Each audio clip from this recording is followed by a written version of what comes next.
c'est ton argent, fais un minimum d'effort de comprendre ce dans quoi tu te mets. Tu ne comprends pas, ne fais pas. Je suis assez carré dessus. Donc, dans le monde de l'investissement, on ne voit pas quelqu'un où on dit achète ceci. Voici ce que j'ai le droit de dire. J'ai acheté Tesla. Je crois que ça va monter. Les gens courent, ils achètent. Je ne peux pas venir dire Valère achète Tesla. Quand je dis j'ai un portefeuille immobilier de plus de 10 millions de dollars, je ne suis pas né dedans. Je vais revenir encore, peut-être ça va te surprendre. Je me suis formé pour comprendre comment ceux qui ont l'argent ont fait. J'ai étudié leur histoire. Qu'est-ce qu'ils font qui marche? J'ai essayé de mettre en pratique. Donc tu as nous dit que tu as galéré en France. Bien sûr. Mais pourtant, quand les gens viennent en France, c'est pour s'en sortir. Bon, est-ce que tu vivais mieux au Cameroun qu'en France? Parce que j'imagine quand tu as quitté le Cameroun. Oui, je vivais beaucoup mieux au Cameroun. Oui. Mais pourquoi tu es revenu en France? Et donc, beaucoup disent que l'immobilier, c'est plus sûr que la bourse. Tu en penses quoi? Bonjour, je m'appelle Léopold Happy, je suis le fondateur de Easy Finance Academy et j'ai le plaisir de vous souhaiter la bienvenue.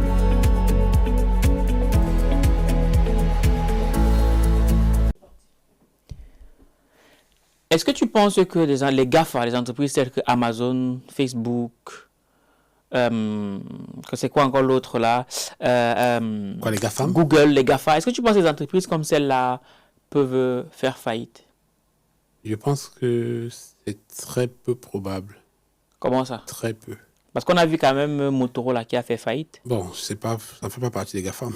Oui, mais ça restait quand même une firme internationale. Bon, déjà GAFAM, les 7 magnifiques, c'est une autre façon de les appeler. Ah. Les 7 magnifiques. Oui. C'est Apple, Google, Facebook. Oui. Bon, Meta, c'est le nouveau nom. Oui. Aujourd'hui, il y a Tesla dedans. Ah oui, Tesla est passé dans les GAFA? Bien sûr, puisque il faut que tu remplisses un certain nombre de conditions pour pouvoir y être. Aujourd'hui, on regarde un peu. Les 7 magnifiques, c'est un peu plus Nvidia, Apple, Tesla, Amazon, Meta, qui je n'ai pas cité, Google. Bon, je pense qu'on a fait le tour. Hein. Oui, ça fait 6. Le 7e, je ne connais pas. Je ne savais même pas qu'il y en avait 7 déjà. Il y a 7 magnifiques. Ces compagnies sont les compagnies qui contrôlent le monde entier. Par exemple, vous allez voir que Microsoft, voilà. Oui. Ah, ok, oui, c'est vrai qu'on a passé. Les compagnies achètent. Chaque fois que la concurrence arrive, on vous éteint. On vous force à vendre. Bon, aujourd'hui, il y a ce qu'on appelle antitrust. Law qui essaye de ne pas étouffer les concurrents. Il y a des lois comme ça aux États-Unis qu'on essaye de dire laisser les jeunes innover. Vous ne pouvez pas vouloir contrôler l'économie tout le temps. Vous ne voulez pas qu'on vous fasse concurrence. Par exemple, WhatsApp est venu. C'est quelqu'un a eu ce programme. On a acheté. YouTube est venu. Google a acheté. Instagram est venu. On a acheté. Donc, ces gars sont tellement puissants que c'est difficile de les descendre. Ce sont eux qui contrôlent le pouvoir. Mais en soi, quelque part, c'est nous qui leur donnons cette puissance en tant qu'utilisateurs. Sans même le savoir. C'est nous qui donnons le pouvoir. Est-ce que nous, on sait même qu'on est en train de transmettre le pouvoir? On le sait de plus en plus quand même. Oui, mais on ne le sait même pas. Je vois les gens partager sur Facebook. Même quand on a coupé la tête d'un Africain, là, je vois ça sur Facebook. Qu'est-ce que moi, je gagne en tant qu'Africain ou bien qu'est-ce que je gagne à partager certaines informations sur une chaîne comme État? Ça me donne quoi? Juste montrer que je peux partager ceci, regarder ceci. Au contraire, je me dénigre, je me dévalorise. Parce que je montre à l'autre que je suis vulnérable, je montre à l'autre que je ne mérite pas le respect. Mais entre-temps, ça va plutôt permettre à ceux de se remplir les poches. Parce qu'à la fin de la journée, la marchandise de Facebook, c'est quoi? Ou bien, quand je dis Facebook, je veux dire Meta. C'est quoi le marchandise? Contenu. C'est nous. C'est même pas le contenu, c'est nous. C'est nous. C'est nous. Si nous ne sommes plus là, il n'existe plus. Tout à fait. Mais nous, on ne sait même pas. Donc, ça veut dire que ça peut disparaître. Oui, mais la probabilité qu'ils disparaissent est trop faible. Ils ont tellement de puissance qu'ils ne peuvent pas disparaître du jour au lendemain. Peut-être pas du jour au lendemain. Ce sont eux qui vont mettre les présidents au pouvoir. Par exemple, ils ont la force de frapper trop forte. On les a vus, par exemple, pendant la... Tout à l'heure, tu me parlais dans l'épisode précédent, tu parlais de la crise de 2008, des subprimes. Quand c'est comme ça, qu'est-ce qui se passe? Les business qui dandinent là, les grands viennent vous acheter. N'est-ce pas? On vous force à fermer.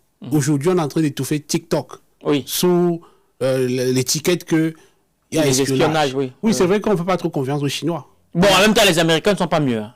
Je comprends. Oui. Ah, on ne fait pas confiance aux Chinois, oui, mais derrière, il y a aussi un envie de non-concurrence qu'on veut étouffer.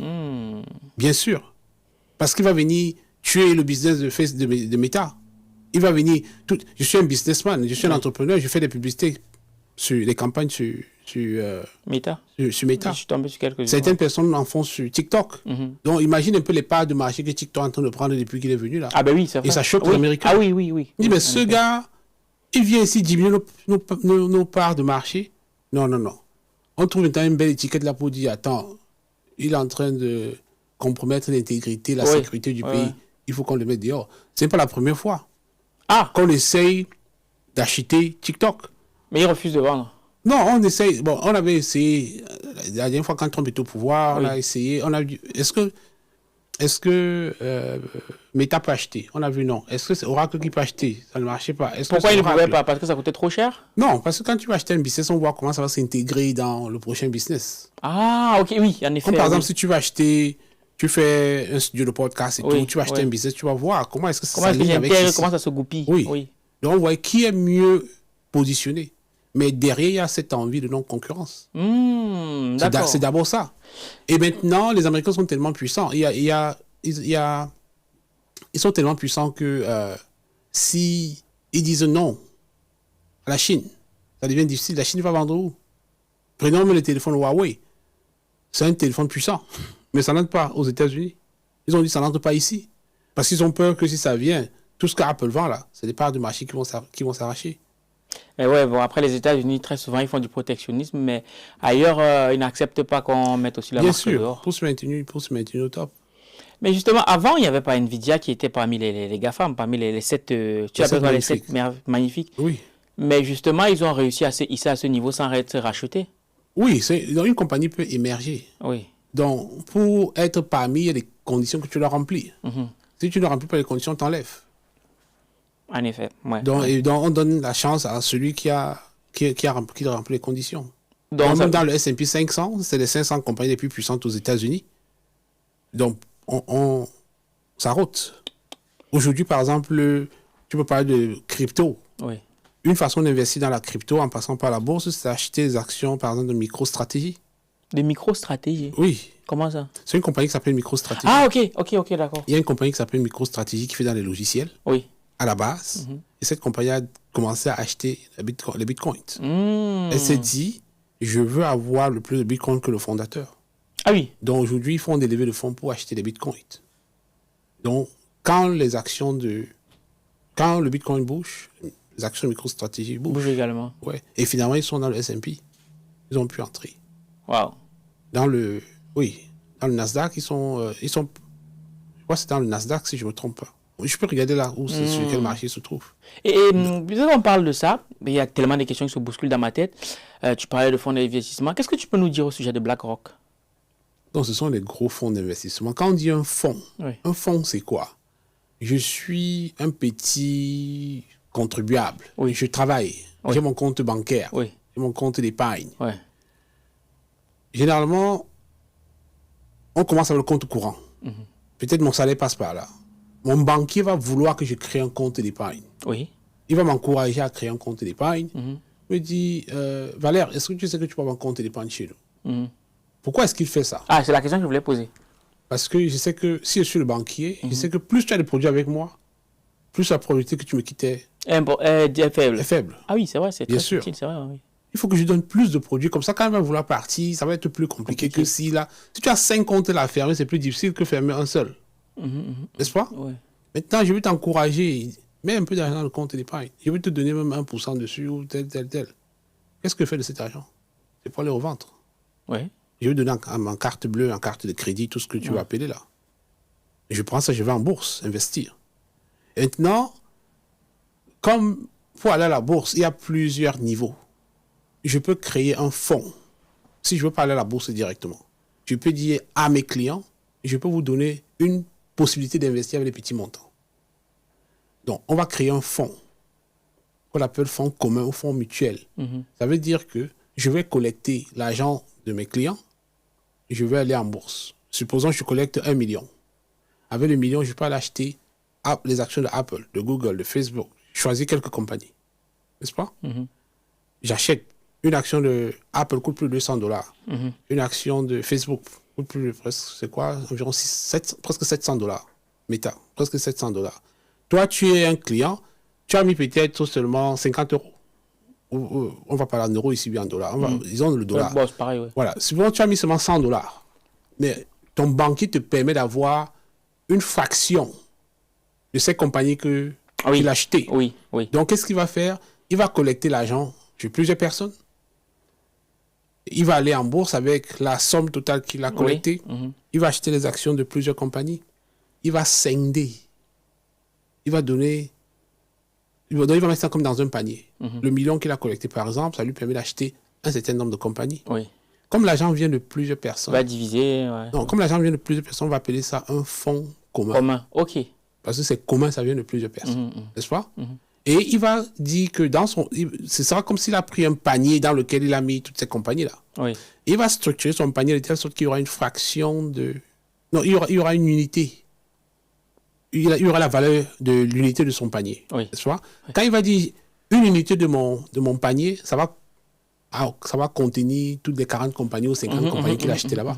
Donc toi, tu viens avec tes $100, tu achètes une unité du panier. Ça te permet de gagner quand les 40 compagnies la bouchent. Je ne sais pas si tu vois un peu.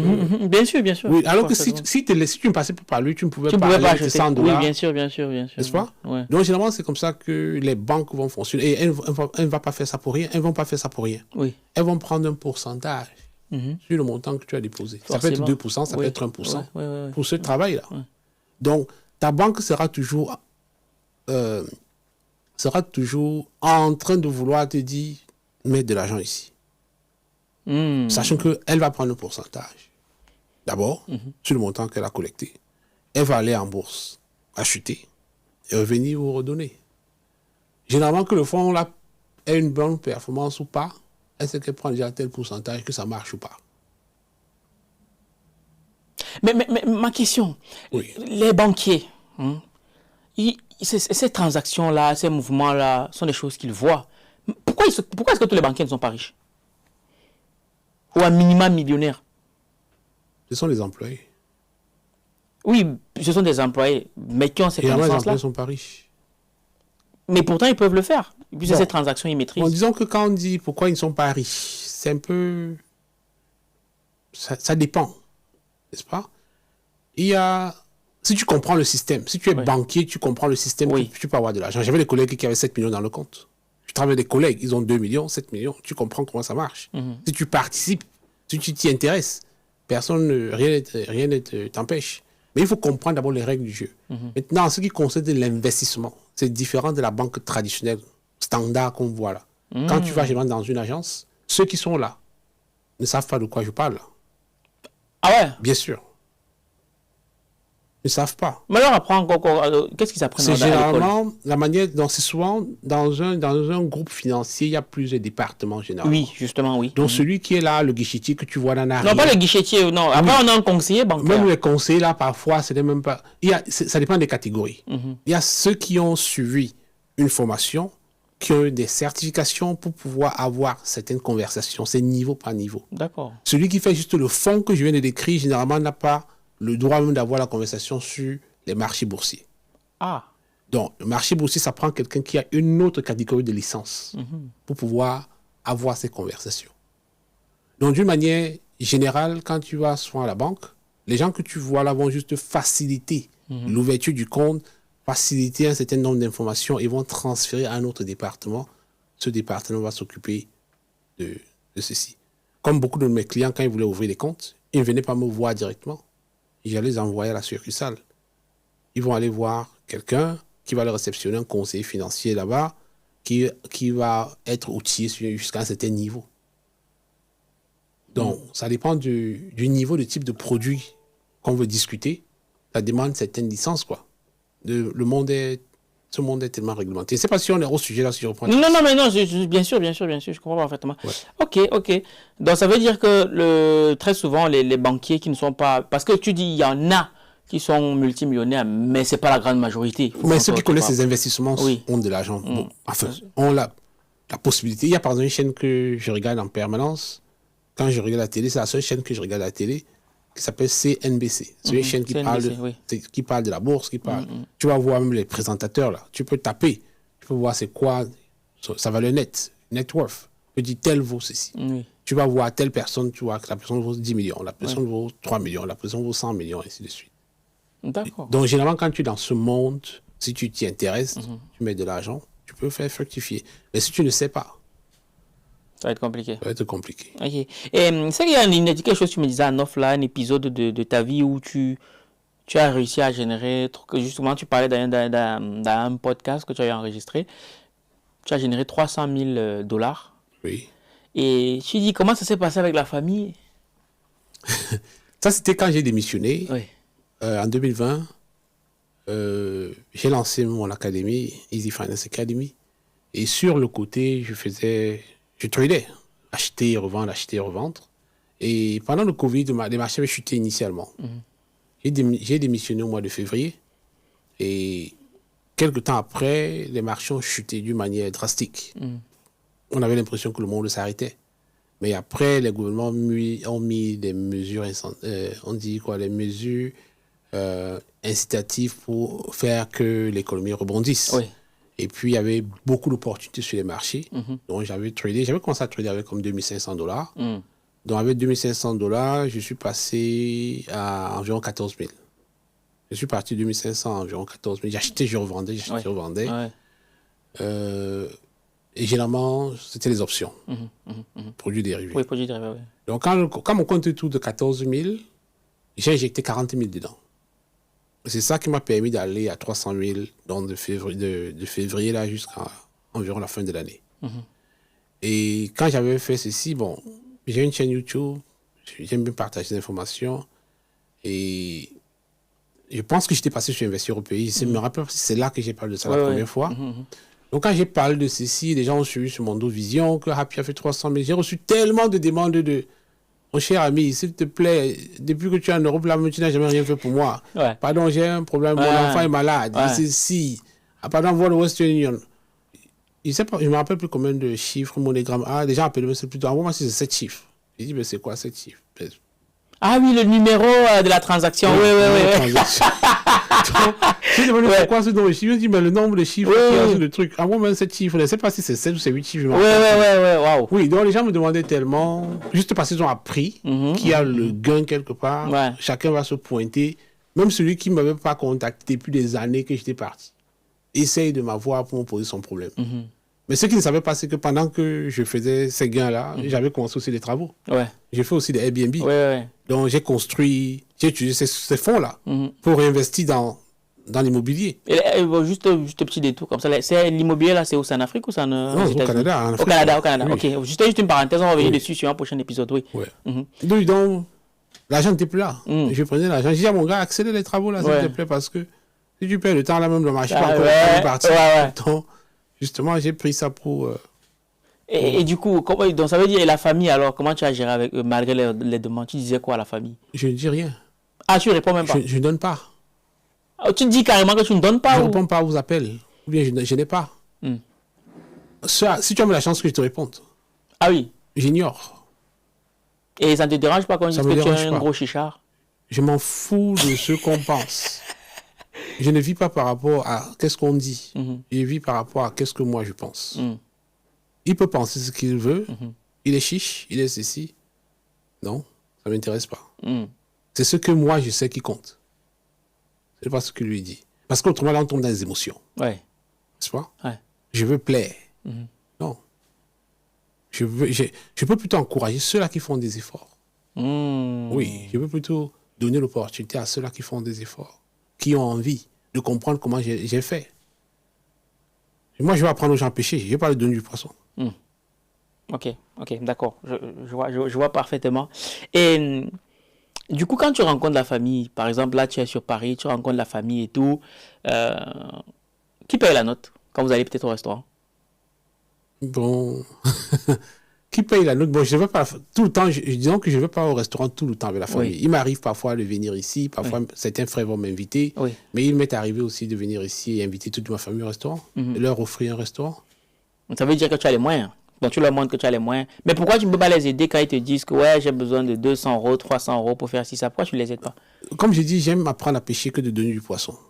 Bon, maintenant, quand je vais au restaurant avec eux, après tout, c'est ma famille, je veux voir cette chaleur humaine-là. Je veux qu'on se retrouve quelque part, qu'on mange. Aujourd'hui, je ne vais pas te retrouver quelque part, vous asseyez là, vous ne consommez rien, n'est-ce pas? Donc, parfois, ils m'invitent. Parfois, ils m'offrent même plus que j'en ai besoin. Ils m'invitent à boire. Moi, je ne bois pas. Je ne bois pas l'alcool. Parce que ça va me ralentir mes idées. Donc, mais il m'est arrivé d'amener ma famille au restaurant. Et ça m'a aussi permis de gagner du temps. Parce que s'il faut... J'ai une grande famille ici. S'il faut aller chez chacun individuellement, ou bien tel va dire, tu es venu, tu ne m'as pas visité. Non. Je pense que time is money, n'est-ce pas? Donc, c'est une meilleure façon de gérer son temps, c'est de dire, retrouvons-nous quelque part. Oui, aussi, c'est vrai, on optimise, Oui, et je me rappelle même une fois, je suis venu ici, je ne sais pas combien d'années ça fait, une fois j'avais demandé, c'était dans les 2000, parce que je me rappelle, c'était avant que ma maman ne décède, elle était ici en France, une fois j'avais demandé à ma famille, allons dans un restaurant, les gars, trouvez un bon restaurant, là on va manger. Et j'avais dit, s'il vous plaît, ne m'amenez pas au tourne-dos. Ils m'ont dit, non, c'est bien, et on te dit, c'est bien. Et on allait quelque part dans un restaurant ici à Paris. Franchement, je suis entré comme ça. Quand je regarde sur le tablier de la dame qui servait là, je n'avais pas envie de manger là-bas, quoi. N'est pas le même niveau de référence. Je me dis, mais c'est pas bien. Et c'est ça qui me choque aussi. Je peux me demander, mais comment se fait-il qu'avec la grosse communauté afro qu'il y a ici, ou bien africaine qu'il y a ici, pourquoi on ne peut pas faire des choses bien? Mais tu as vécu ici. Pourquoi on ne peut pas faire des choses bien? On veut tout faire des petits tours de dollars. Tu es là, tu es serré, c'est toujours... Je ne sais pas. Pourtant, je pense que dans la restauration, ce n'est pas un domaine dans lequel tu as besoin de savoir même bien cuisiner. Moi, je mange beaucoup dans un restaurant. Je pense que, je peux me tromper, mais je pense que dans le restaurant, l'un des éléments qui peut faire bien vendre, c'est d'abord le cadre. Et le cadre compte beaucoup. Les gens viennent pour vivre une expérience. Je veux m'asseoir quelque part, je suis confortable. Je suis à l'aise. C'est propre. Peut-être il y a l'Internet. Et je le fais tout le temps. Je vais dans des restaurants même où parfois la cuisine, c'est pas vraiment ce que ça m'intéresse pas. Mais le cadre. Mais je mets du temps là-bas. Peut-être je vais travailler dans un endroit calme. Et finalement, je vois que je suis obligé de leur faire la recette. Donc je pense que ce n'est pas le goût qui attire généralement. C'est plutôt le cadre qu'on offre. Mais malheureusement, j'ai l'impression que beaucoup de nos, c'est pas, des nôtres n'ont pas peut-être pigé ça, quoi. Parfois, je vois des restaurants où, franchement, quand tu vois le cadre dans lequel... Et il y a beaucoup de bruit.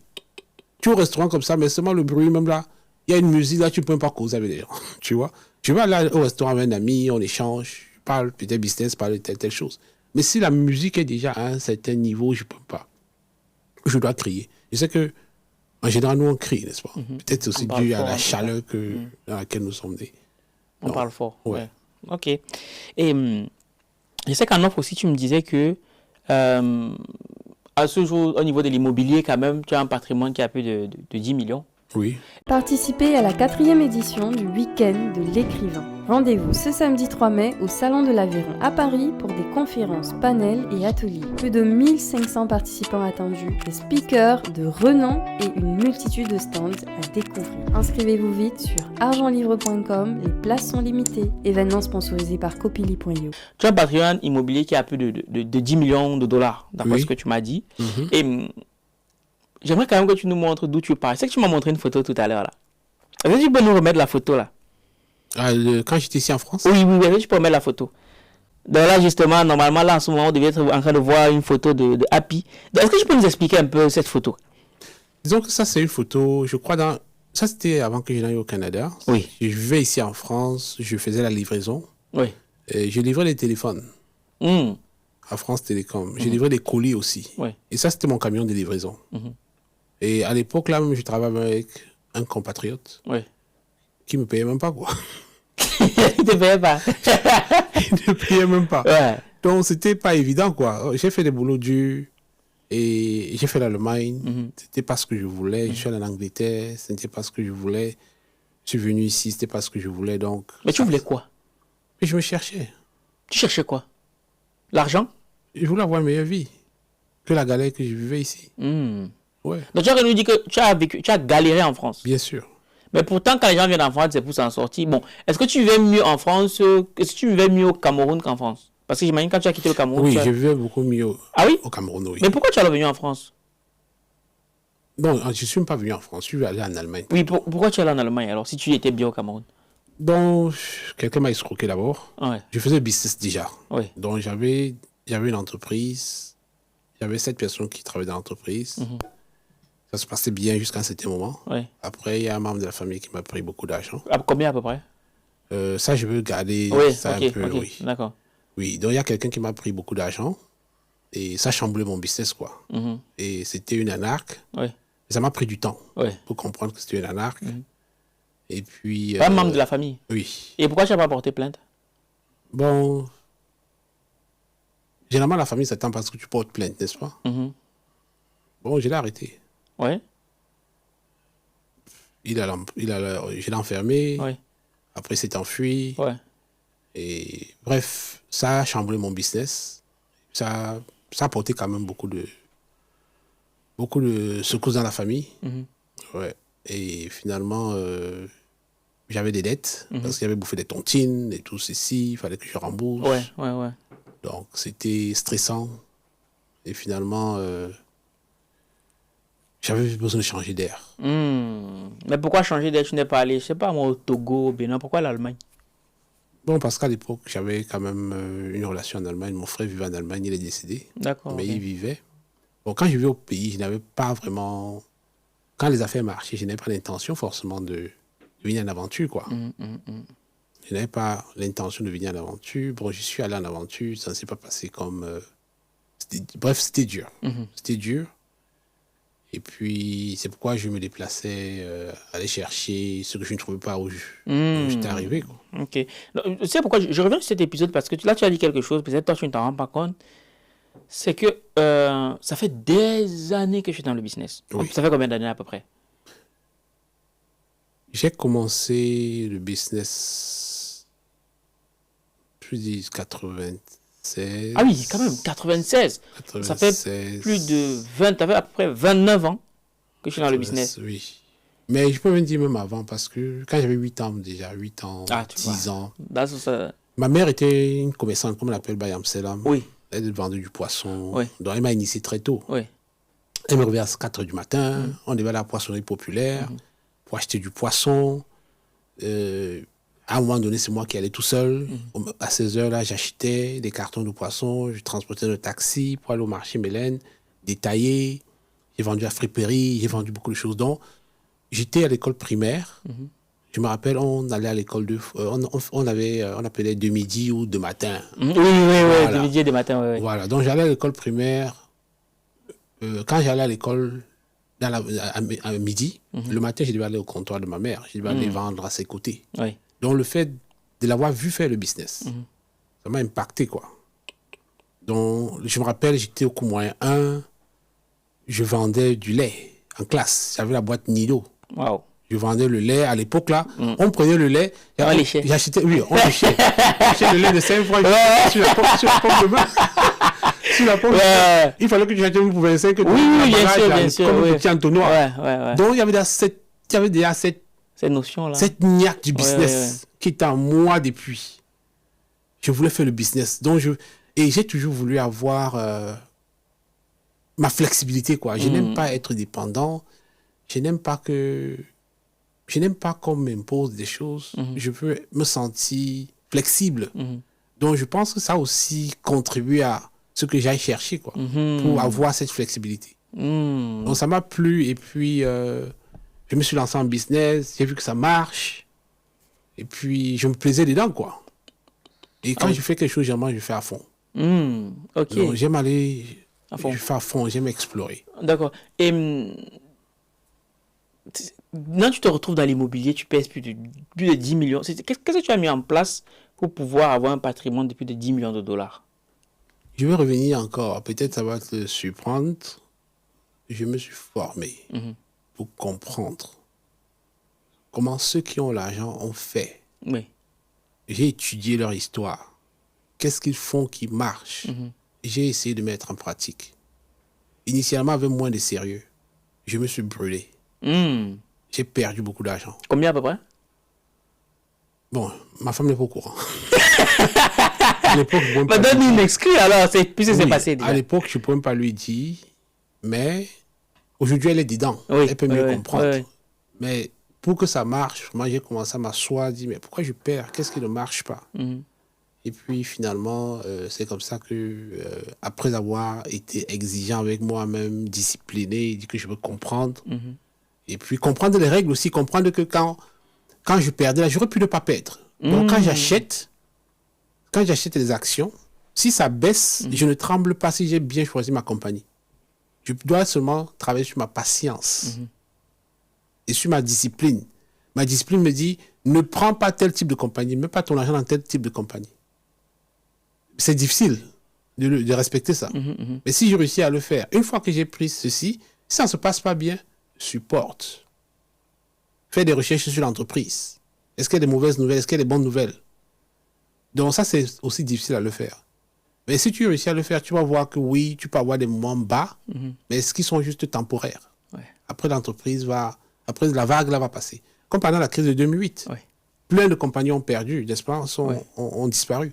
Et à l'époque, je n'étais pas encore très, très loin dans la bourse, mais j'avais des collègues qui voyaient ça, ils me disaient, j'avais des collègues qui avaient 20 ans de service, qui avaient 15 ans de service. Ils disaient, ne t'en fais pas, tout ça va revenir. J'ai dit, mais attends, ça tombe comme ça, vous allez revenir, tout ça va revenir.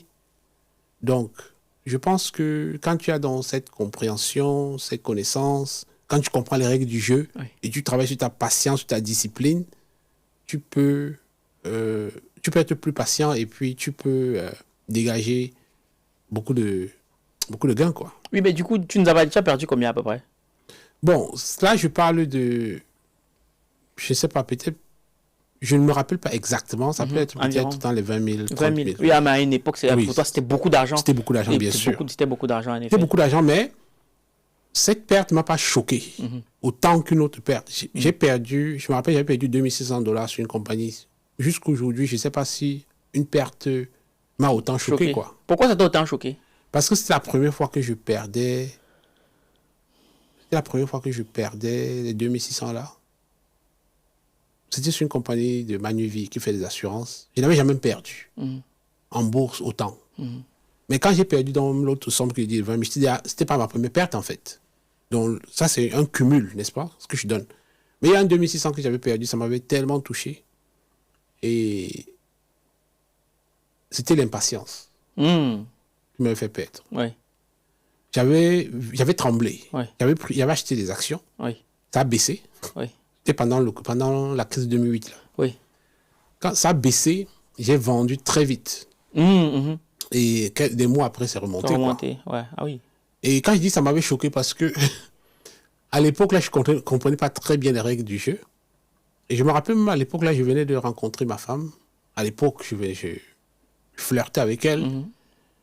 Et j'avais acheté... Après plusieurs années de célibat. Oui, après un long célibat endurci. Ouais, endurci. Donc, je flirtais avec elle et quand je l'ai connue, j'avais acheté...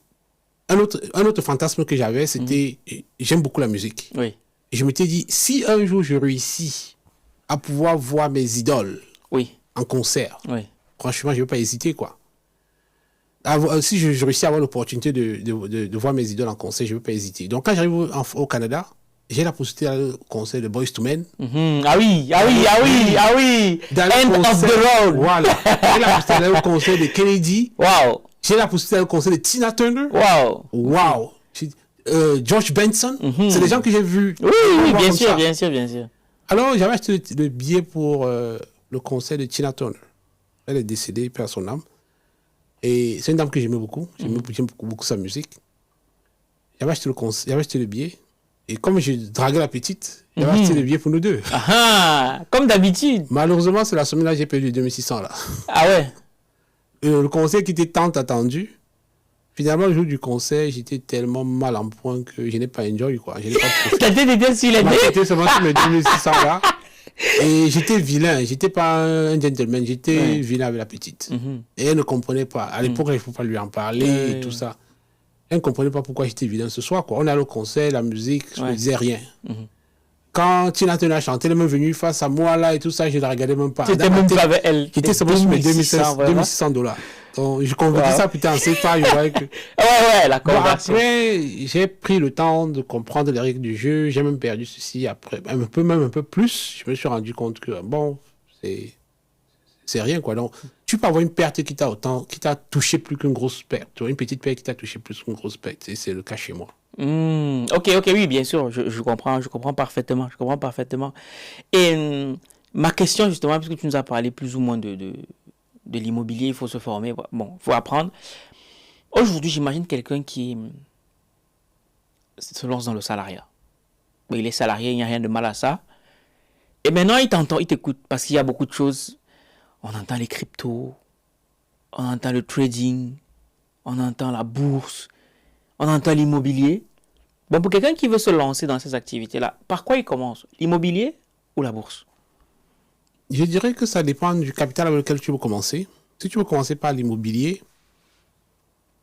il te faut un peu plus d'argent généralement. Oui, en général, oui. En fonction du minimum qu'on va te demander pour la mise de fonds, n'est-ce pas? Oui. Donc, il te faut plus d'argent généralement. Et puis l'immobilier, ça dépend du pays dans lequel tu es. C'est pas le même qu'en France qu'au Canada. Oui, en effet, oui. Donc, ceci va dépendre dans quel pays on est. Quelles sont les opportunités qu'on a. Je connais des gens au Canada qui ont utilisé les cartes de crédit, par exemple, pour faire la mise de fonds. Moi, dans mon cas, c'est plutôt la bourse qui m'a permis d'avoir ma mise de fonds. Donc, si tu as quand même quelque chose, ici en France, peut-être on va te demander un CDI, n'est-ce pas? Donc, il y a certains paramètres à prendre en considération. Si tu veux commencer par la bourse, la chose la plus difficile, c'est de trouver quelqu'un qui comprend ce monde, qui va te tenir la main et t'y amener, que tu comprennes les règles du jeu. Généralement, ça ne demande pas un grand capital pour commencer en bourse. Je pense que le plus grand défi de la bourse, c'est de trouver quelqu'un de sérieux, quelqu'un de crédible, qui t'accompagne, qui est là pour répondre à tes questions. Oui.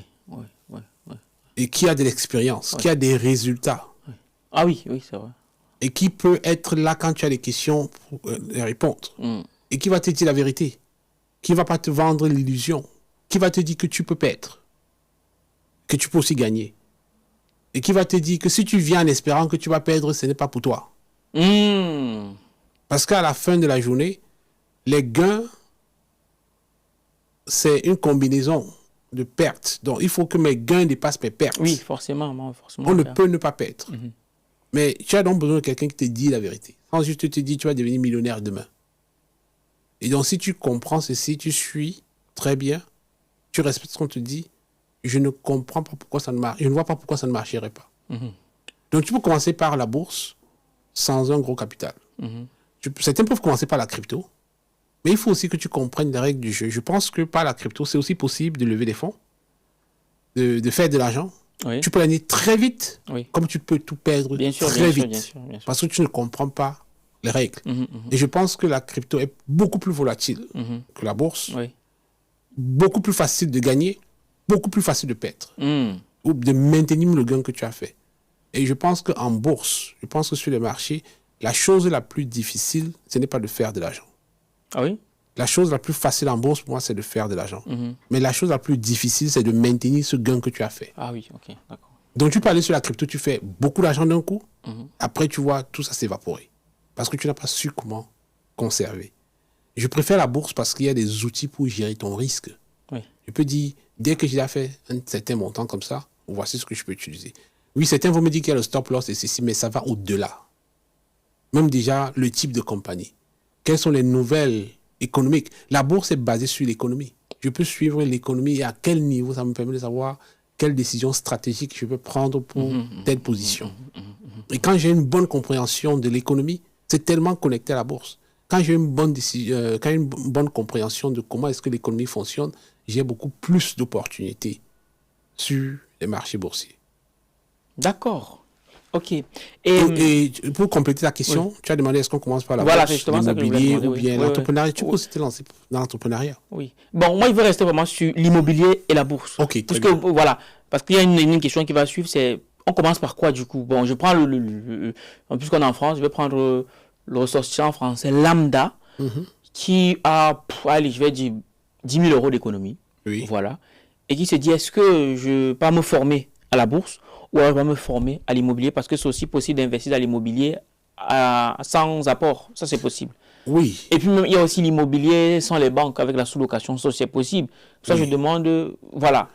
Bon, je dirais que full transparency, je ne maîtrise pas le marché immobilier français. Oui. Donc, je ne peux pas trop me prononcer dessus. Je peux me prononcer sur le marché immobilier canadien ou américain. Oui. Mais français, j'ai des réserves à ce niveau. Ce n'est pas mon champ d'expertise, ce n'est pas mon domaine là. Maintenant, si la personne veut commencer par la bourse, comme j'ai dit, le plus dur, c'est trouver qui va te montrer comment ça se passe. Tu n'as pas besoin d'un grand capital. Tu peux venir en bourse, par exemple, lever des fonds. Tu peux commencer avec un petit montant et lever des fonds pour aller dans l'immobilier, par exemple. Bon, maintenant, le truc, c'est que j'ai quand même vu ta formation. Donc, ça veut dire que si on prend formation plus investissement pour démarrer, le plus bas montant lequel il faut démarrer, avec la formation compris, c'est combien à peu près? Notre première formation, Action 1, coûte $1,797. Voilà. Américain. Pas canadien, américain. Oui. Donc, ça peut... Et bon, notre première formation, en euros, on peut dire peut-être 1600, 1500, 1700 euros environ. Ouais. Après ça, si tu as... Donc, si je veux être sûr que je comprends la question, c'est si on veut payer la formation et avoir un capital, tu me demandes... Exactement, oui. Tout compris. Oui. Bon, il est possible de commencer avec $1000, avec $500. Le plus... Ce que je recommanderais, c'est au départ, de ne même pas commencer avec le vrai argent. Ouais, on commence en démo. Avec le compte d'essai. D'essai, oui. Oui, on te donne un certain montant. Oui. Tu essaies d'acheter, de vendre, de voir que tu... comment on s'en sort? Comment tu t'en sors. Et après, les 1000 ou bien ceci, quel que soit le montant, 500, tu peux te lancer progressivement, quoi. Ouais. Même si tu as même un gros montant, je ne recommanderais pas de commencer avec ça directement, quoi. Parce qu'une fois de plus, il faut un peu d'expérience. Il faut que tu commences par le compte d'essai. C'est mieux que tu commences par le compte d'essai pour voir est-ce que je comprends les règles, est-ce que je sais acheter, je sais vendre, est-ce que... Ça veut dire que si quelqu'un a les moyens aujourd'hui, la première chose qu'il doit faire, c'est investir dans une formation. Oui, je recommanderais de se faire accompagner parce que seul, c'est difficile. Parce que ce qu'on a vu souvent, il y a plein de personnes qui nous disent que « Oh, j'ai perdu tel montant, ça ne marche pas. » Quand tu demandes, tu as payé combien? J'ai payé $5,000, j'ai payé $10,000. C'était un moment où on te dit le montant qu'ils ont perdu. Après, ils voient que ce montant-là, s'ils évaluent, ils voient que c'est beaucoup plus que ce qu'ils auraient pu mettre pour apprendre avant de se lancer dedans. Oui, c'est vrai en plus, oui. On veut gagner tout de suite. On veut gagner sans comprendre les règles. Après, on paye beaucoup plus. C'est vrai. Donc, si j'avais su, j'allais prendre un peu pour me former. Et quand tu vas te former, ce ne sera qu'un avantage pour toi. C'est vrai. Mais ça, tu le dis aujourd'hui. Pourtant, toi, au début, est-ce que tu t'es formé? Bon, je me suis formé parce que c'était une obligation pour garder mon poste. Ah oui, bien sûr. Donc, pour garder le travail que j'avais, il fallait que je sois formé. Oui, bien sûr. Oui, en effet.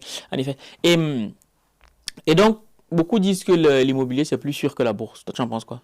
Non, je ne pense pas que c'est plus sûr parce que c'est des marchés qui fluctuent. Oui. L'immobilier est moins liquide. Liquide veut dire j'ai moins accès au fonds. Si je veux vendre une maison, je veux faire une transfert immobilière, je ne peux pas vendre là et avoir l'argent tout de suite. La bourse a plus de liquidité, tu as plus accès facilement à ton argent, il y a plus de fluctuations dans la bourse, mais ça ne veut pas dire que plus de fluctuations veut dire plus de pertes. Quand moi je comprends comment la bourse fonctionne, par exemple avec les produits dérivés comme les options, la fluctuation signifie l'opportunité. Donc, quelqu'un qui trade les options aime les fluctuations. Oui. Tu adores les fluctuations quand tu comprends les règles du jeu. D'accord. Donc, dire que l'immobilier est plus risqué, est moins risqué, je dirais non. Je pense qu'il faut faire une combinaison des deux. C'est ce que j'ai observé. Beaucoup de personnes qui font de l'argent, qui ont des gros portefeuilles, font au moins c'est les deux. Diversifient. D'accord. Et quand tu parles de diversifier, ça me ramène maintenant sur le site internet. Il y a Action 1, Action 2, Action 3. Ça veut dire que quand quelqu'un va sur le site et s'il veut suivre, s'il prend, donc c'est uniquement Action 1 qui coûte $1,700. Oui. Ça veut dire que, mais est-ce qu'avec ça, il peut y gagner de l'argent? Oui. Nous avons un étudiant qui a gagné $32,000 avec juste en suivant Action 1. Action 1. Et c'est quoi la différence entre Action 1 et Action 2? Action 1, c'est une formation qui te permet de démystifier la bourse. Apprendre à lire les codes boursières, les prix là d'une manière confiante, comprendre c'est quoi les actions, c'est quoi les dividendes.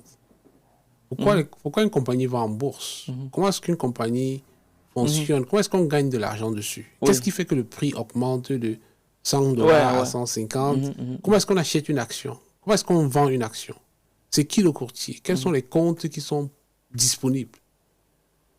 Comment est-ce qu'on met une protection sur sa position? Donc ça, c'est la première formation, action 1. Donc en prenant cette formation, tu sais comment acheter. Après avoir compris c'est quoi. Tu sais comment acheter, tu sais comment vendre, tu ouvres ton compte, tu fais des simulations avec nous. Donc, tu pratiques. Action 2 va te permettre d'aller plus en profondeur pour gagner en confiance.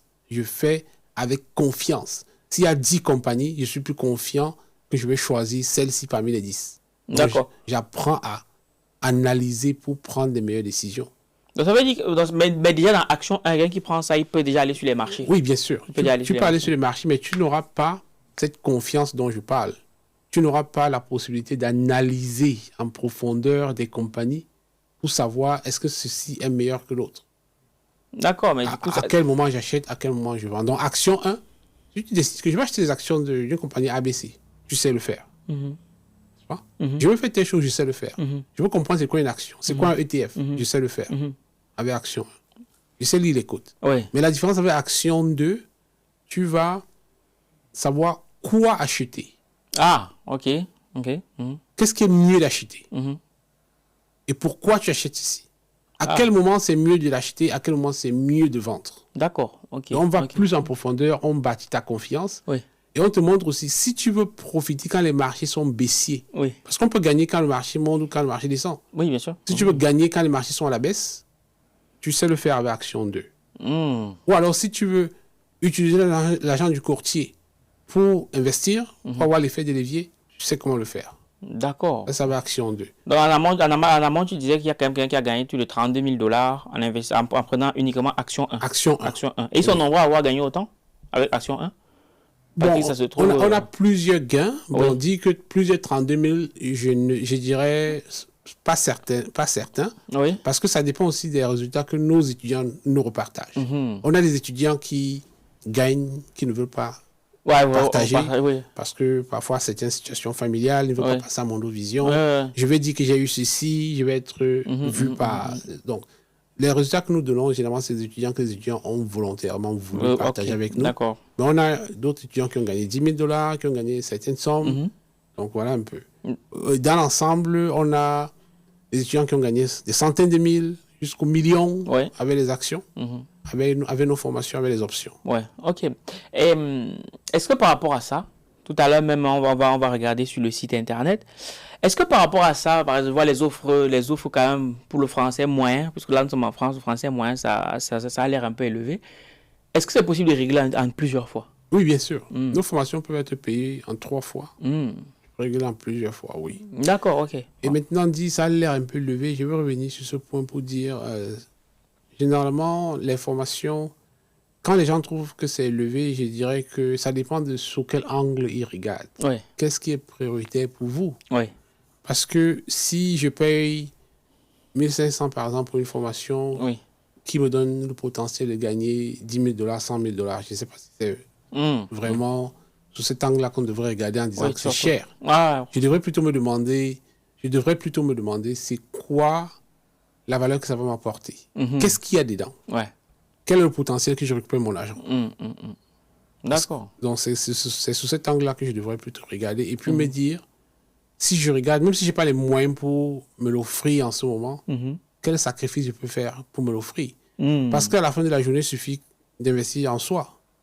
N'est-ce pas? Si je n'investis pas en moi, comment je pourrais détecter les opportunités? Ouais, c'est vrai, c'est clair. Et justement, puisqu'on en parle, bon, moi, je suis obligé de parler pour la communauté. Bon, pour ceux qui suivent tes podcasts là, voilà, est-ce qu'il n'y a pas une offre pour eux? Il n'y a rien, il n'y a pas un code promo, il n'y a rien pour eux?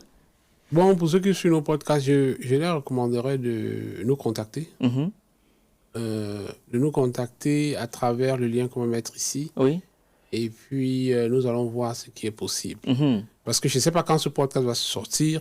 Ah, bon, en tout cas, dans 2 semaines. Oui, donc, nous ne pouvons pas faire une offre non-stop. Ah oui, bien sûr, oui. Donc, ce serait mieux que la personne nous contacte et puis nous dit, j'ai suivi le podcast et puis nous pouvons prévoir quelque chose. Ok, d'accord. Ça marche. C'est important de savoir. Bon, du coup, on aimerait bien, c'est parce que nous sommes en live, il faut qu'ils nous montrent des trucs, voilà. Est-ce que tu pourrais nous partager quelques, je sais pas moi, sur la plateforme, histoire de nous expliquer 2-3 trucs? Oui, bien sûr. Voilà. Donc, je peux aller ici sur mon écran pour partager.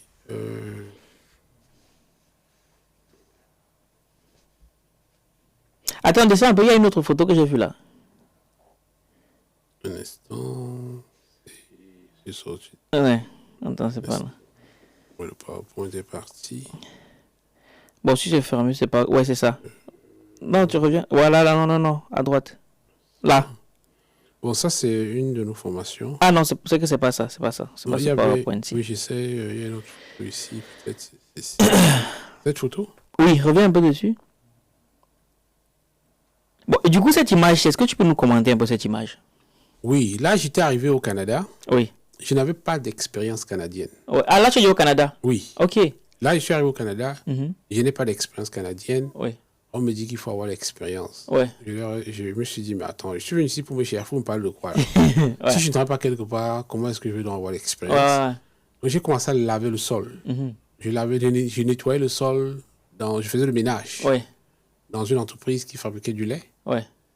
Mon salaire était autour de $7, à peine $7 de l'heure. Ah oui, $7 de l'heure? À peine $7 de l'heure. Ah ouais. Donc, pendant que je travaillais là-bas, j'ai rencontré un Camerounais. Il m'a dit, gars, j'ai trouvé un autre boulot là qui paye $9. Ouais. Donc, si tu gagnes à peine $7 de l'heure, tu apprends qu'il y a 9 là, tu cours. Mais forcément. Donc, je suis allé là-bas, c'est pour charger les palettes de sauce et des jus à Pizza, une compagnie qui fait des pizzas. Ouais. Donc, c'était pas pour préparer des pizzas, mais plutôt pour charger les sauces et tout ça sur les palettes. Et puis, on est allé là-bas. Et en plus, c'était même à travers une agence intérimaire. Ouais. Donc, ça veut dire que là-dedans, même, il fallait encore couper ce que l'agence intérimaire allait avoir. Wow. Donc, je suis allé là-bas et j'étais celui qui allait aider les gars qui conduisaient les chariots élévateurs. Ce que vous voyez sur la photo. Ouais. Et pendant que j'y étais, j'ai découvert que les gars qui conduisaient les chariots élévateurs gagnaient $14. Wow. Alors que moi, j'en gagnais 9. Et là, je les voyais comme des dieux, quoi. Parce que tu gagnes $9, tu apprends que quelqu'un gagne $14. Ouais, c'est... Ah ouais, grave. Je rêvais, je voulais être comme eux. Ouais. Après, j'ai dit non, il faut que j'apprenne à conduire cette histoire. Tu avais des chaussures, mon gars. Donc, c'est chaussures de sécurité. Et non, oui, bien sûr. Même si le fer tombe. Oui, comme ça, tu es ici. Ouais. Donc, c'est comme ça que je suis allé faire la certification là pour apprendre à conduire ceci un week-end. Pour venir aussi là. Là, tu étais en certification là? Non, là, j'étais au travail. Ah, ok.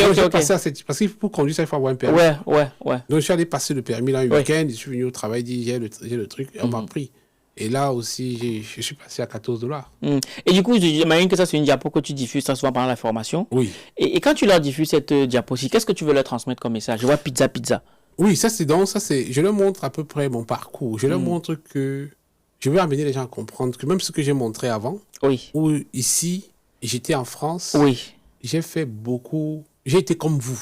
Je ne réussis pas en bourse aujourd'hui. Quand j'ai dit j'ai un portefeuille immobilier de plus de $10 millions, je ne suis pas né dedans, quoi. C'est pour dire que je suis parti comme vous, pour pouvoir le faire. Je n'aime pas le gros diplôme. C'est pour dire que j'ai fait des travaux durs comme beaucoup le font aujourd'hui et je n'ai pas accepté que ma vie reste seulement ce genre de travaux-là. J'ai décidé à un moment donné que ça doit changer. Donc, parfois, on se résigne.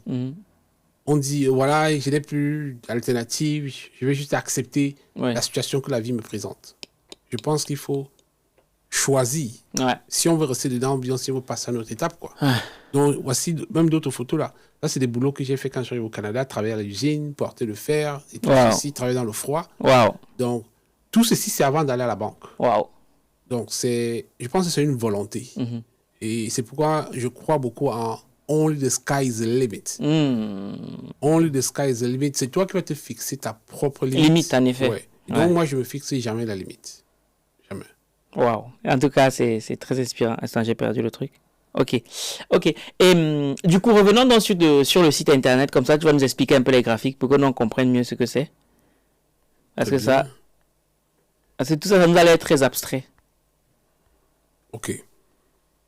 Très bien. Donc, je suis ici, par exemple, sur la plateforme d'Interactive Brokers. Oui. C'est la plateforme d'un courtier. Ça, c'est un courtier Interactive Brokers. Oui, c'est le plus grand courtier dans le monde. Un courtier américain. Et qu'est-ce qui fait de lui le plus... Pour qu'il est grand, pourquoi en termes de chiffre d'affaires, en termes de... l'endroit, en termes de nombre de zones, en termes de zones géographiques qu'il couvre, en termes de chiffre d'affaires. Il va même en Afrique, il peut offrir ses services à plusieurs niveaux. Il a son chiffre d'affaires. Oui. Ouais. Moi, je vois un truc là marqué. Ceci n'est pas un compte. Ça, c'est un compte démo. Oui, ça, c'est un compte démo. Des simulations. Ok, d'accord. Donc, par exemple, ici, tu peux créer un compte là. Tu peux acheter des cryptos avec lui. Ouais. Tu peux acheter des actions en bourse. Ok, d'accord. Beaucoup de choses. Donc, quand tu crées le compte, il te donne... Tu peux créer un compte. Oui. Si jamais nous faisons ceci soit pendant nos masterclass. Oui. Ou bien pendant notre formation. Action 1. Donc, je peux regarder. Et donc, il me donne les informations de la bourse. Donc, c'est ça le rôle du courtier. Oui. Il va me relayer ce qui se passe à la bourse. Ouais.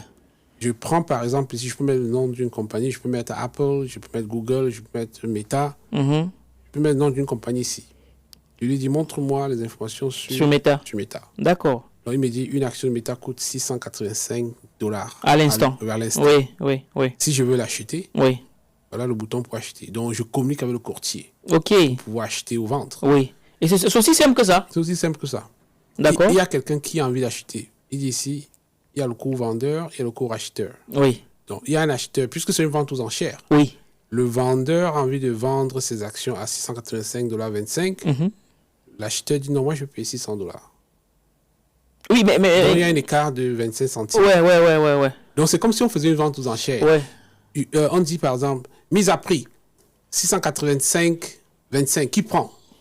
Une fois, deux fois. Donc, au lieu de créer, on utilise donc l'ordinateur pour exprimer son intérêt, quoi. Ok, bon. J'imagine que là-dessus, il y a plusieurs personnes. Je comprends que le prix peut être fixé à 680. Mais maintenant, comment on fait pour savoir que finalement le prix d'achat, ce sera 685? C'est quoi? On fait une moyenne des propositions? Comment ça se passe? Non, le prix, quand la compagnie est en bourse, je vais vous montrer ici par exemple cette image, peut-être avant ça. Oui. Donc sur cette image, comme j'ai dit, la bourse c'est un marché. On peut voir plein de gens ici sur cette image. Oui. Je ne sais pas si tu réussis à voir. Oui, je vois parfaitement, oui. On voit les gens qui crient, n'est-ce pas? Oui. Donc, vous voyez les gens ici qui crient. Donc, c'est un marché. Supposons un marché de tomates, des oranges. Ouais. On dit, le panier d'oranges coûte $100 aux enchères. L'autre dit, je prends $100, $101. L'autre dit 102. Donc, on se met ici pour crier. On se met là pour crier, pour dire, je veux prendre à tel prix. Mais aujourd'hui, avec la technologie, on n'a plus besoin d'aller se placer à un endroit physique forcément pour crier. On utilise plutôt l'ordinateur. Parce que ici, ce qui se passait, c'est qu'avant, il y avait un problème de décompte. Parfois, non, c'est moi qui dis le premier. Non, c'est ceci. Donc, pour départager ceci, l'ordinateur est beaucoup plus efficace. D'accord. Donc, au lieu d'aller crier que je vais prendre à $10, 0,5, tu vas sur l'ordinateur, tu dis $10, 0,5. Tu mets ton prix là-bas. Il y a vraiment des gens qui mettent un prix? Bien sûr. Manuellement? Oui. Mais est-ce que moi, je peux venir mettre un prix aussi? Disons que quand tu crées le compte, oui. Tu viens, on te demande, on te dit, voici ce que ça coûte à l'instant T. Oui. Tu veux payer combien? Et tu mets ton prix. Ah, mais on te dit déjà combien ça coûte à cet instant-là. Ok, d'accord. Donc, on te dit qu'il y a un potentiel acheteur. Oui, qui est prêt à prendre à ce prix-là. Un potentiel vendeur qui demande tant. Ouais. Toi, tu veux prendre tant. N'est-ce pas? Un peu comme si on prend l'immobilier. Ok. Supposons que je vende une maison, je vends une maison en vente aux enchères, n'est-ce pas? J'ai dit, mise à prix, 300 000. Quelqu'un va dire 301 000. Donc, ça veut dire que si nous sommes 1 million à être sur cette action-là, donc, et si nous tous on propose, je vais dire un truc bête, si nous tous on propose 685 et qu'il y a une personne parmi nous 1 million. On donne au premier. Premier arrivé, pas celui qui propose plus cher? Non, peut-être je devais te laisser finir ta question. Oui, voilà. Et si parmi nous tous là, nous sommes 1 million à l'instant T là, oui, on propose 685, il y a une personne parmi nous tous qui propose 660, 600, allez, 800. Mais on vend combien? Le vendeur demande combien? 680. Le vendeur demande 680. Oui. Et on propose combien? Nous sommes peut-être 900 000 à proposer 685. Oui. Et moi, je propose 800. Non, on va donner à la personne qui a proposé le premier. Ah oui, hein? Parce que le vendeur a dit je veux 680. Toi, tu as dit 685. Oui. C'est pas parce que tu as proposé 800 Oui. qu'on va te donner. Donc, ça sera le nouveau prix, ça sera 685. Oui, on va donner au premier arrivé. D'accord. Ok. Ouais. Waouh. Ok. Donc, ça veut dire que, donc, comme toi, tu es arrivé sur le marché là, si tu veux vraiment cette action, tu te positionnes à ce prix-là. Oui, tu te positionnes à ce prix. On te donne. Et peut-être 2 minutes plus tard, quand tu vas revenir, cette action coûtera plus cher. Ouais, s'il y a plus de personnes qui s'y intéressent. Et maintenant, si toi, tu veux, je te positionne maintenant en tant que vendeur. Exactement. Et là, quand tu vends, tu gagnes. Tout à fait. Ah, mais du coup, quand tu vends, est-ce que... Puisque quand tu vends, tu ne l'as plus, cette action. Tu l'as plus, on dépose l'argent dans ton compte. C'est terminé. Oui. Et maintenant, si tu veux retourner dans le game, il faut que tu achètes. Tu prends encore cet argent, tu achètes. D'accord. Ça veut dire que tu peux décider de vendre une partie des actions pour rester dans le game. Exactement. Ah. Et les gens qui font du trading, par exemple, vont venir faire du trading des actions. Oui. Ils vont acheter l'action à 10 heures, par exemple. À 10 heures, 1 minute, ils revendent. Mhm. À 10 heures, 2 minutes, ils revendent. Oui. Je peux acheter à 10 heures à 1000 $. Oui. À 10 heures 5, ça Ouais. fait déjà 2200 ou 1500. Ouais. N'est-ce pas? Ouais. Je suis en train de faire 500. Sur les 500, je m'en vais encore sortir. Sur les 500 de gain, je prends encore 100 que je remets pour Wow. acheter. Ok. Oui, du coup, revenons un peu sur les graphiques pour qu'on puisse comprendre un peu comment tous ces trucs se passent. Du coup, voilà, très souvent sur les courbes, sur les graphiques, on a des barres, des trucs. C'est quoi ça? Ou ici? Oui. Bon, ça, c'est. Je vais agrandir. Mhm. Peut-être il faut que je rende ça même beaucoup plus simple. Ouais. Je vais rendre ça beaucoup plus simple en faisant. Je vais rendre le graphique plus simple, que ça ne fasse pas peur aux gens.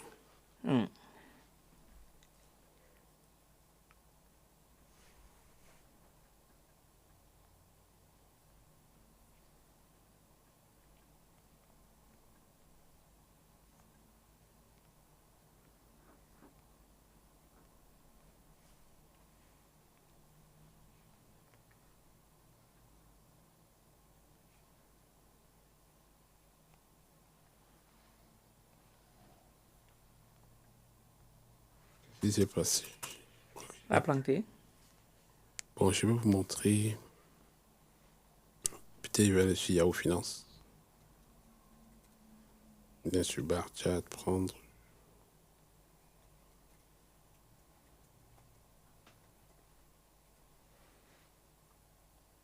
Donc, regardez Netflix, par exemple, ou bien n'importe qui. Bon, c'est bon, on peut continuer. Oui, donc je vais vous montrer, par exemple, Netflix. Ouais, allons-y. Donc, c'est Netflix. Est-ce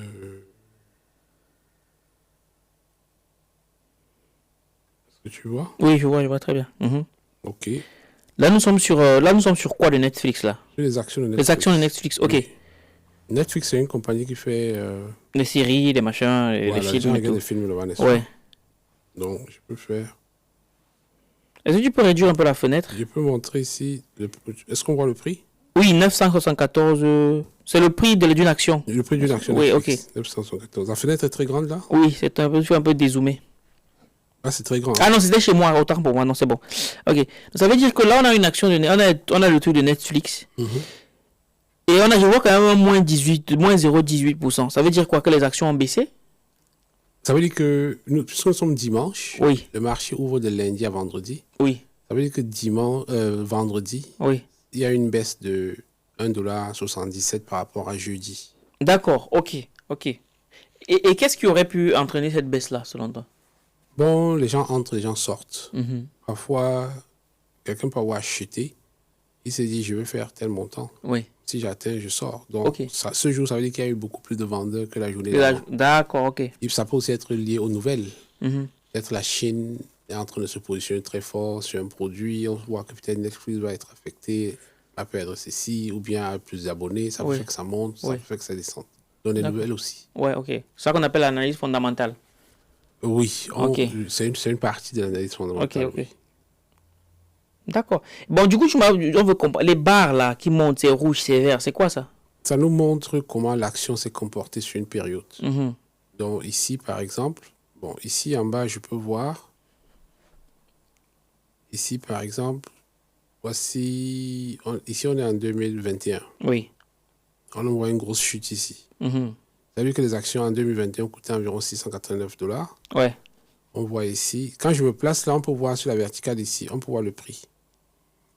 Donc, parce que tu vois là par exemple en noir, 697,90. Oui. Si je descends là, voici comment le prix a fluctué. Donc, quelqu'un qui va acheter ici Oui. et que le marché était monté là, s'il vendait, il faisait du gain. Mais s'il ne vendait pas, il attendait, le gain là, Le coût de son action chute. bon, ça allait chuter. Ok, est-ce que tu peux réduire qu'on voit un peu la tendance depuis peut-être 20 ans pour voir si la tendance est haussière sur un an ou je sais Oui, pas. bien sûr. On peut voir ici, si je réduis.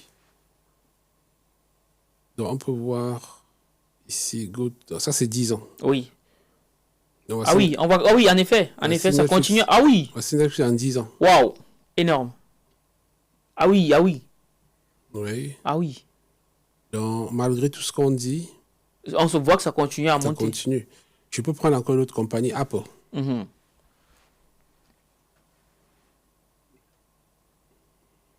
Donc, on va voir ici, sur une période, je prends 10 ans.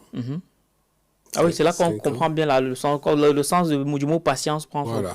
Donc, prend toute malgré sa les valeur. fluctuations, moi j'agrandis ça. Donc, malgré les fluctuations, On voit que ça continue à monter. ça continue à augmenter. Je peux Wow. voir le maximum. Regardez comment c'est. Ouf, ah oui, ah oui, ah oui. Ça ne fait que monter. Donc, je En peux effet. prendre qui d'autre? Google. Google. Son nom officiel, c'est Alphabet. Ah ouais, Je ok. veux voir que... Voilà Google. Pareil, Pareil. pareil. Toutes ces compagnies-là. Je peux prendre Meta. Ouais, allons-y, c'est la question que j'allais poser, ouais. Vous allez voir que avec le temps,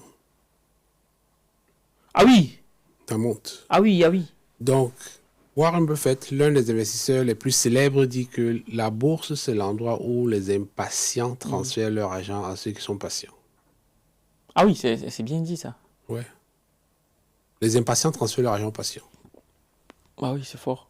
Donc, tu peux choisir des bonnes compagnies. Tu n'as pas besoin d'être assis devant l'ordinateur tous les jours. Tu attends. Et on attend.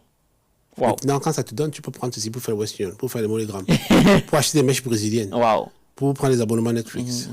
Mais produis d'abord avant de consommer. En effet, en effet. Et moi, j'aimerais bien qu'on aille un peu sur tes... Tu as un fichier Excel que tu voulais nous montrer. Ok.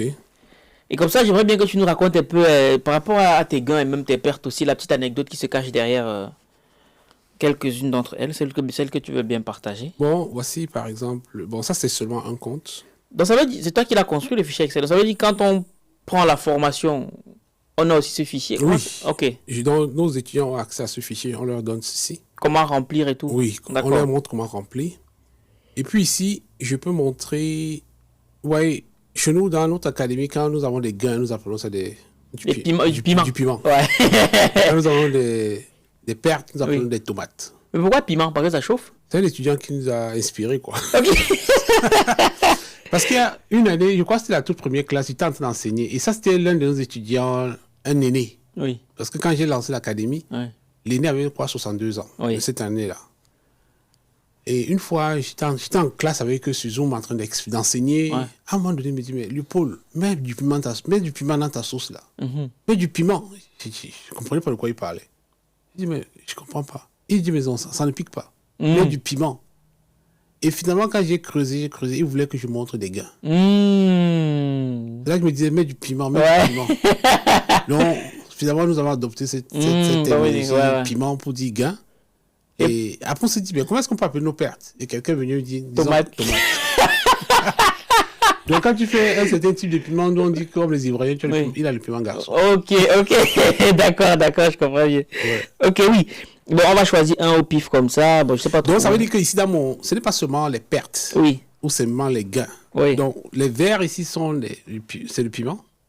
Les Les verts. rouges, c'est les tomates. D'accord. Bon, allons sur les verts. Je vais un peu voir le plus gros vert, le vert qui nous intéresse là.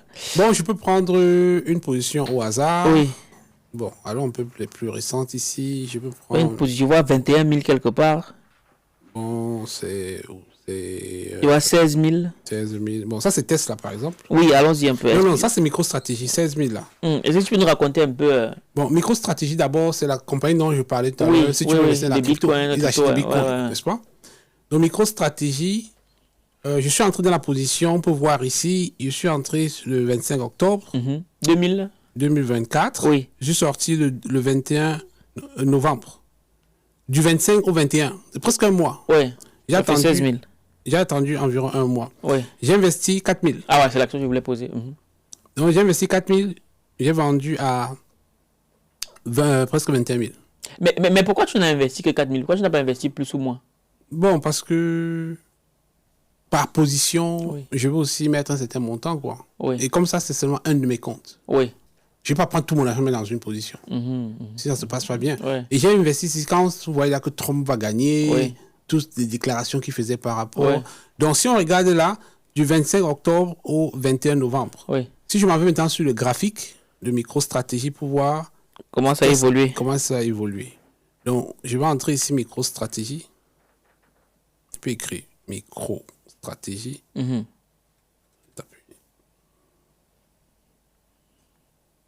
MicroStratégie. C'est ça ici. Donc, une action de MicroStratégie coûte $334. Ok, $334. Oui. Là, ça a baissé l'autre jour. Je peux venir ici voir sur le graphique comment ça a évolué avec le temps. Ouais. Les 3 derniers mois, c'est ça. Bon, moi, j'ai dit octobre, n'est-ce pas? Oui. On peut voir aussi décembre 2024.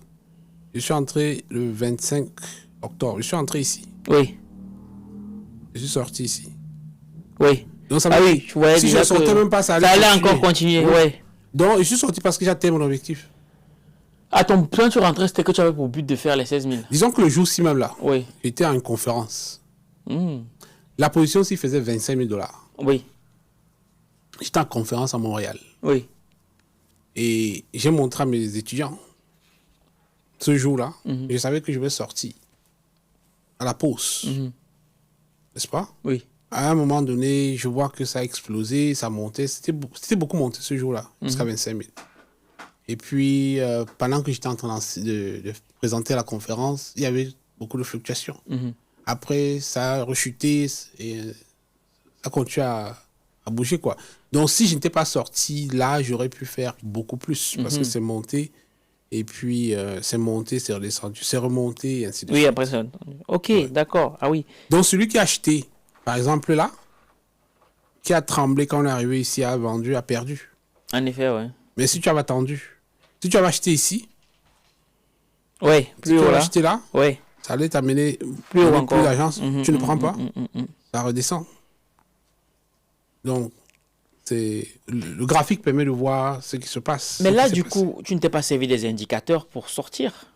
Bien sûr, non, bon, disons qu'il y a des indicateurs que j'utilise aussi. Ah. Cette position, je n'étais pas forcément devant l'ordinateur. Donc, je peux programmer, je pars. J'ai dit que si D'accord. tu vois telle chose, Bon. ouais. Ok, et il s'est passé ce que tu avais prévu? Ouais. Ah, ok, d'accord. Il y a autre chose que tu veux, il y a un autre truc que tu veux nous partager avant qu'on ne... Bon, j'ai montré MicroStratégie. Oui. Je peux vous montrer aussi une tomate. Ouais, moi là, on dit sur une grosse tomate, une grosse Oui. tomate bien rouge. Une grosse tomate, par exemple, j'ai perdu 4500 ici. Ça, c'est sur... Voilà, ici.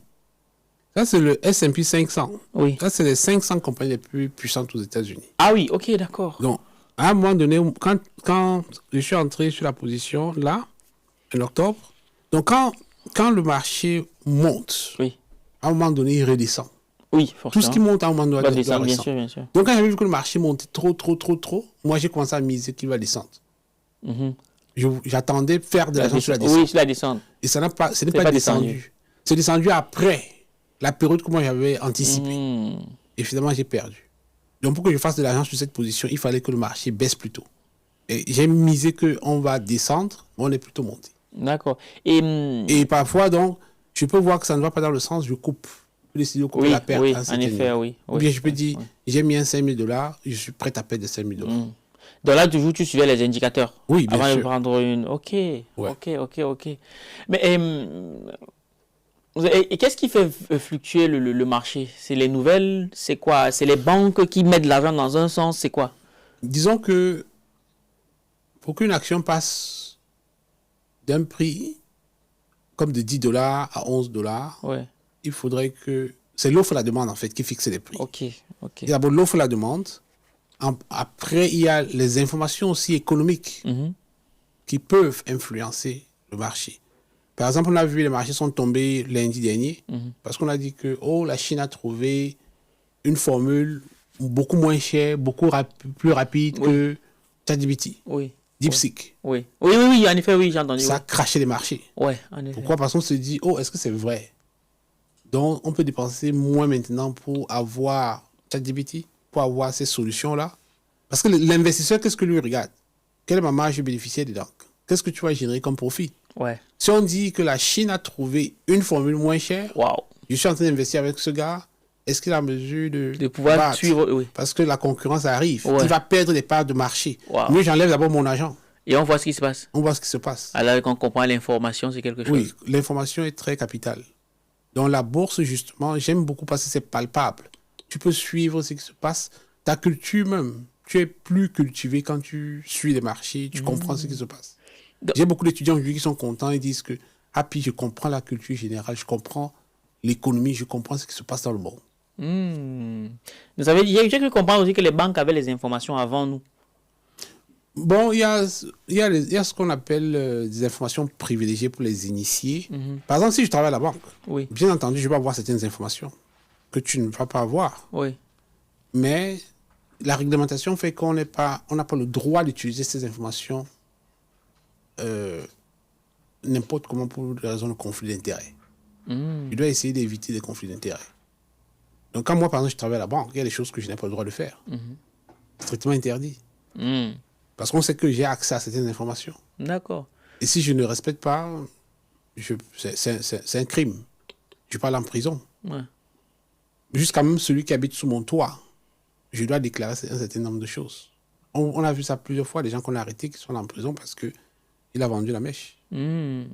Ok, bon, je pense que Happy nous a délivré tellement de valeur aujourd'hui, donc on va devoir s'arrêter là pour aujourd'hui pour pas que ce soit trop long. Mais soyons ensuite une chose, c'est que on vous donne rendez-vous au prochain épisode. On parlera des arnaques et des options, produits dérivés dans la bourse. Il n'en a même pas présenté Happy au début, tellement nous sommes partis. Donc Happy, on fait les choses à l'envers. Donc si tu peux te présenter à la fin. Mon nom c'est Happy Léopold, je suis un Camerounais qui est au Canada depuis 20 ans. J'aime parler de la création de richesses, j'aime parler de la bourse, comment est-ce qu'on fait de l'argent. J'aime apprendre aux gens à pêcher. Je n'aime pas donner du poisson. Donc je suis là pour parler, je parle avec Valère, il m'a posé un certain nombre de questions. Si tu es intéressé, tu veux savoir comment ça se passe, si tu veux apprendre comment créer de la richesse, contacte-nous à Easy Finance Academy. Donc, ça, c'est le 5e épisode qu'on est en train de faire. Donc, regarde les épisodes précédents. Tu pourras aussi beaucoup apprendre sur nous et puis voir quelles sont les pépites que nous avons. Je confirme. Et tu as précisé que justement, les 6 épisodes, c'est le 5e, sont tous sponsorisés par Easy Finance Academy. C'est une plateforme justement qui accompagne les particuliers et les professionnels à investir dans la bourse. Bref, si tu veux en savoir plus, je sais que vous êtes de plus en plus intéressé par tout ce qui est investissement. Comment je le sais? Eh bien parce que les statistiques sur YouTube, on me donne toutes les infos. Donc voilà, donc on le sait. Donc allez dans le premier commentaire de la vidéo, on a tout mis. Un lien, un numéro de téléphone, vous cliquez dessus, vous allez entrer en contact avec un membre de l'équipe de Happy ou peut-être même lui-même. Et puis vous aurez plus d'informations. C'est gratuit. Et puis aussi, je précise que je donne des masterclass totalement gratuites pour ceux qui veulent en savoir plus. Oui, je sais qu'ils aiment beaucoup le gratuit. Oui. Je sais que vous aimez le gratuit. Même comme le gratuit coûte cher. Le gratuit est plus juste. Oui. Donc, on vous met tout dans le premier commentaire. Allez-y, regardez. Faites-vous votre propre idée. Et ensuite, vous verrez. Mais une chose est certaine, c'est que si vous n'essayez pas, vous n'arriverez jamais. Et une autre chose que je veux préciser, que même s'ils essayent, s'ils ne sont pas satisfaits, nous on rembourse. Bon. Donc il n'y a même pas de risque. Il n'y a même pas de risque. Il n'y a même pas de risque parce que nous sommes fiers de ce que nous offrons et nous sommes sûrs de ce que nous offrons. Amen. Cela étant dit, on est ensemble comme en décembre et on se ressemble. Mais surtout, on se retrouve la semaine prochaine pour un nouveau numéro. Minakano.